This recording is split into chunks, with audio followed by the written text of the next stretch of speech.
Unmarried couple खास करी झिया माने डोंट स्क्रोल स्टॉप। जदि तुम बॉयफ्रेंड बा पार्टनर डे 1 रु कहि से तुम संगे मैरिज हम और से होप रे तुम ता संगे फिजिकल रिलेशनशिप रे भी रहिछ, देन जदि से तुम संगे इमिडिएटली ब्रेकअप कर दोची बा छाड़ी की पळे जाउची, देन तुम तानारे एफआईआर लॉन्च करि पारिबो जोटा कि रेप केस भाबरे कंसीडर करा जिवो। बट ई सेम जिंस को तुम कोर्ट रे भी प्रूफ करिया पड़ो, सेति पे तार कॉल रिकॉर्डिंग या फिर स्क्रीनशॉट निज पाखरे डेफिनेटली रखियो। किंतु तमें जदि दिजन जाक मेजर अच्छ निजर कंसेंट रे फिजिकल रिलेशनशिप रखिछ, जदि काल सकाळ को ब्रेकअप हे जाउची आकु रेप बोली कंसीडर करा जिवो नाही, जिंस को पूरा मुंड रे बसई दियो।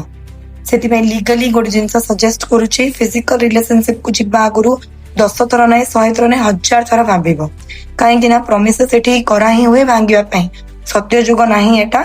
तो जहां भी करियो भाबी चिंती करो, निजर जो इज्जत ना निज हाथ रे। रील को सांगवान संग डेफिनेटली शेयर करो एंड स्टे सेफ।